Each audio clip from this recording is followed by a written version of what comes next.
Hi friend, मो मुक्तिकांत आपण मानको स्वागत करुच्ची मो यूट्यूब चैनल मुक्तिकांत एक्सप्रेस को। जदि आपण माने मो चैनल को प्रथम थर करी विजिट करचुंती ताले मो चैनल को सब्सक्राइब करिवे एवं लाइक करिवे एवं निजर वैल्यूएबल कमेंट देबे जहाँकि मु जो वीडियो छाड़िबी ताहा आपण मानको निकट को सर्वप्रथमे पहुंची परिबो। सो फ्रेंड चलंतु वीडियो टी को स्टार्ट करिबा। देखंतु मु एबे हम गाँर छक मुरे बसिची। किछि भाई माने मते कमेंट करथिले बे फोन करबी पचारुचंती जे भाई आपण किए, आपण घर कोटे, आपण कोन करंती। तेणु एसबु प्रश्नर उत्तर देवा पई मु भाबिली एक वीडियो माध्यम रे समस्त को जणाई देबी। सेमानकर रिक्वेस्ट पई मु ए वीडियो टी आपण मान सहित बने पई बाध्य होचे एवं शेयर करूची। तेणु प्रथम तो मु कहि रखुची मो ना होची मुक्तिकांत नारंगपालिया एवं आम जिला होची बालेश्वर डिस्ट्रिक्ट एवं block Aupada sub division Nilgiri एवं मो औपदा ब्लॉक रो भरड़ाबाटी ग्राम रो बासिंदा अटे। एवं से भाई मध्य पचारुथिले आपण कोन करंती। भाई मु जणे कनिष्ठ शिक्षक आशायी थिले एवं आउ जस्ट किछि दिन परे मो स्कूल रे शिक्षकता रूपे निजर कार्य तुलाइबी। एवं शिक्षक आपण तो जानिथिबे ओडिसा रे 20,000 रु 16,000 10 जन शिक्षकों को जस्ट ए किछि दिन हबो सरकार तरफ विधिवत भाव सब व्यवस्था करा जायछि कलिंग स्टेडियम रे। आप माने जानुथिबे विभिन्न न्यूज मीडिया एवं खबर कागज पढ़ी।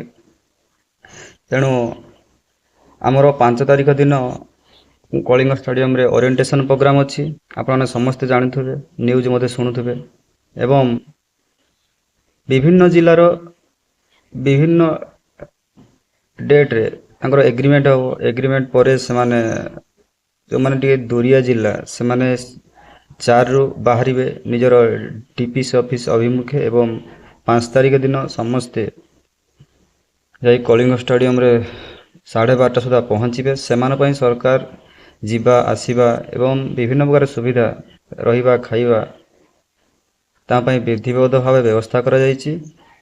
एवं रविवार तो आपण जानते छुट्टी।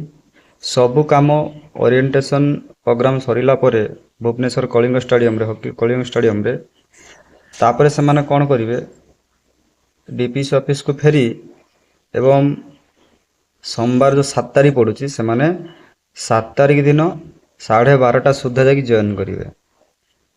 जो भाई जो कमेंट करथिले तमे कोन करूछो यार उत्तर होची भाई मु जणे कहिया को हेले अल्प किछि दिन परे अपर प्राइमरी स्कूल ले जॉइन करिवे। यार अर्थ होची मु जणे शिक्षक। अपर प्राइमरी अर्थ होची 6, 7, 8 क्लास जो माने पढ़ेबे। ताले मु केमिति अपर प्राइमरी स्कूल टीचर हेली। शिक्षक हे पय हेले आपण को ओडिसा रे 3 प्रकार रु अधिक शिक्षक अछंती। धरिनियो आमे देखिबा गोटे प्राइमरी, गोटे अपर प्राइमरी, गोटे हला हाई स्कूल। ए 3 प्रकार देखिबा गण शिक्षा विभाग रे। प्रथमतः होची जो माने प्राइमरी टीचर हे से प्रथम रु पंचम पढ़ेबे एवं जो माने अपर प्राइमरी स्कूल टीचर यानी कि 6, 7, 8 क्लास पढ़ेबे। मु एबे जो स्कूल रे आउ 5 रु 6 दिन पर जो जॉइन करिवि ता 6, 7, 8 क्लास रे पढ़ेबी माने षष्ठ, सप्तम, अष्टम श्रेणी छुआ मानू पढ़ेबी गवर्नमेंट स्कूल। तेणु केमिति हेलु तेणु जो माने 6, 7, 8 पढ़ेबे सेमानकर एजुकेशन क्वालिफिकेशन होची +2 पर +3 तापरे सीटी करिवे 2 वर्ष एवं ओटीटी पेपर 2 पास करिवे एवं तापर मध्ये आ गोटे सीबीटी एंट्रेंस पास करिवे। तापर जाई से माने जॉइन करिवे। ता आगुरु जॉइन करि परिबे नाही। तेणु आपण मानक प्रथम 10th पास करे पड़ियो तापरे +2 परे यदि अपर प्राइमरी स्कूल टीचर होय पड़ियो माने 6, 7, 8 क्लास बीडी करथले आपण हेई परिबे। बीडी परे आपण ओटीटी पेपर 2 आपण बीडी करथले भी आपण अपर प्राइमरी स्कूल टीचर हेई परिबे। केमिति आपण +3 परे बीडी करिवे जे कोन स्ट्रीम रे बीडी सरला परे आपण को ओटीटी पेपर 2 पास करे पड़ियो। ताहाल जाई आपण अपर प्राइमरी स्कूल टीचर पई एलिजिबल हेई परिबे। मु कोन मु 10th परे +2 तापरे +3 ତାପରେ ସିଟି କଲି, ତାପରେ ଯାଇ OTT ପେପର 2 ମାନେ ଓଡ଼ିଶା ଟିଚର ଏଲିଜିବିଲିଟି ଟେଷ୍ଟ। ଯେମିତି ଗୋଟେ ପେପର 1 ଅଛି ପ୍ରଥମରୁ ପଞ୍ଚମ ପାଇଁ, ପେପର 2 ହେଲା 6, 7, 8 କ୍ଲାସ୍ ପଢ଼ିବା ପାଇଁ। ଆଇଦର ସିଟି +3 ସହିତ ସିଟି और OTT paper 2, either B.Ed +3 B.Ed और OTT पेपर 2 କରିଥିଲେ ଯାଇ ଆପଣ ଅପର ପ୍ରାଇମେରୀ ସ୍କୁଲ ଟିଚର ହେଇପାରିବେ। ତେଣୁ ମୁଁ ଜଣେ ଏବେ ଅପର ପ୍ରାଇମେରୀ ସ୍କୁଲ ଟିଚର, ଆଉ କିଛି ଦିନ ପରେ ଜଏନ୍ କରିବି ଗଭର୍ଣ୍ଣମେଣ୍ଟ ସ୍କୁଲ। ତେଣୁ ଆପଣମାନେ ଏବେ ଜାଣିପାରିଥିବେ ଯେ ମୁଁ କିଏ, ମୁଁ କ'ଣ କରେ, ମୋ ଘର କେଉଁଠି। ଏବଂ ଯଦି ଆପଣମାନେ ଯଦି ହାଇସ୍କୁଲ ଟିଚର ହେବା ପାଇଁ ଆପଣ ଚାହିଁବେ, ଆପଣଙ୍କୁ +3 ପରେ ବିଇଡି କରିବାକୁ ପଡ଼ିବ ଏବଂ ବିଇଡି ପରେ OSTT ପାସ୍ କରିବାକୁ ପଡ଼ିବ। ଯେମିତି ପ୍ରଥମରୁ ପଞ୍ଚମ ପାଇଁ OTT ପେପର 1, ସେହିଭଳି ଅପର ପ୍ରାଇମେରୀ ସ୍କୁଲ ଟିଚର ପାଇଁ OTT ପେପର 2, ସେହିଭଳି ହାଇସ୍କୁଲ ଟିଚର ପାଇଁ ବିଇଡି ପରେ OSTT ଆପଣଙ୍କୁ ପାସ୍ କରିବାକୁ ପଡ଼ିବ। ତାପରେ ଗୋଟେ ଏଣ୍ଟ୍ରାନ୍ସ ଦେବେ, ତାପରେ ଯେ ଆପଣ ନିଜ କାଟାଗୋରୀ ଭିତରେ ଯଦି ସିଲେକ୍ସନ ହେଇପାରୁଛନ୍ତି ଅଲ୍ ଷ୍ଟେଟ୍ ର୍ୟାଙ୍କରେ, ତାହେଲେ ଆପଣ ଗୋଟେ ହାଇସ୍କୁଲ ଟିଚର ହେଇପାରିବେ। ତାହେଲେ ଆପଣମାନେ ଏବେ ବୁଝିପାରୁଥିବେ ଯେ ପ୍ରାଇମେରୀ ଟିଚର ହେବା ପାଇଁ କ'ଣ ଏଜୁକେସନ କ୍ୱାଲିଫିକେସନ କ'ଣ କଲେ ଆପଣ ହେଇପାରିବେ। ତାପରେ ଅପର ପ୍ରାଇମେରୀ ସ୍କୁଲ ଟିଚର ହେବା ପାଇଁ ଆପଣଙ୍କର ଏଜୁକେସନ କ୍ୱାଲିଫିକେସନ କ'ଣ କଲେ ଆପଣ ଟିଚର ହେଇପାରିବେ। ତାପରେ ହାଇସ୍କୁଲ ଟିଚର ହେବା ପାଇଁ କ'ଣ ମୁଁ ସବୁ ଆପଣମାନଙ୍କୁ କହିଲି।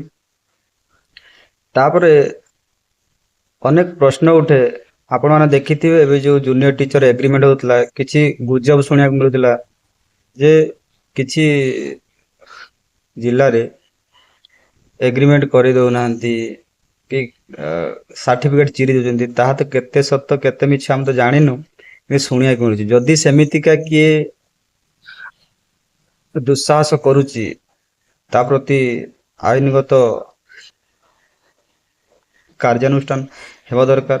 କାହିଁକି ଆଇନକୁ ଆମେ କେହି ଆଇନ ଉର୍ଦ୍ଧ୍ୱରେ ଆମେ ନୁହଁ କି ଆଇନକୁ କେବେ ଆମେ ହାତକୁ ନେବାନି। କାହିଁକି ଏହା ହାଇକୋର୍ଟଙ୍କ ଅର୍ଡ଼ର, ତେଣୁ ଆମେ ସମସ୍ତେ ସମ୍ମାନ ଦେବା ଦରକାର। କାହିଁକି ଷ୍ଟେଟ୍ ମେରିଟଟା ଭଲ, ତେଣୁ ଯିଏ ପ୍ରକୃତରେ ଉପଯୁକ୍ତ ଶିକ୍ଷକ ହେବା ପାଇଁ ଯୋଗ୍ୟ, ସେ ହିଁ ଜବ୍ ପାଇବା ଦରକାର।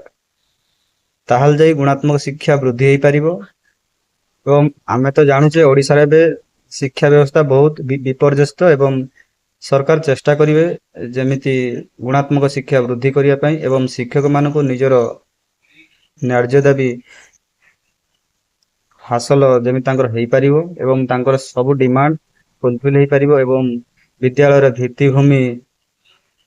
ଭିତ୍ତିଭୂମି ଠାରୁ ଆରମ୍ଭ କରି ଶିକ୍ଷାର ମାନବ ସମ୍ବଳ ସମସ୍ତ ଉପକରଣ ବା ବିଭିନ୍ନ ଦିଗକୁ ଲକ୍ଷ୍ୟ କଲେ, ସବୁ ଦିଗକୁ ଦୃଷ୍ଟି ଦେଲେ ଶିକ୍ଷାର ଉନ୍ନତିକରଣ ହେଇପାରିବ। ଏବଂ ଏହାପରେ ମୁଁ କହିବି, ଯେଉଁମାନେ 16,010 ଜଣ ପିଲା ସିଲେକ୍ଟ ହୋଇଛନ୍ତି ସେମାନଙ୍କୁ ମୁଁ ହୃଦୟରୁ କୃତଜ୍ଞତା ଜଣାଉଛି। କାହିଁକି ସେମାନେ ସ୍କୁଲକୁ ଯାଇ ପିଲାମାନଙ୍କର ଭବିଷ୍ୟତ ଗଢ଼ିବେ, ଚେଷ୍ଟା କରିବେ କିପରି ପିଲାମାନଙ୍କୁ ଗୁଣାତ୍ମକ ଶିକ୍ଷା ଦେବେ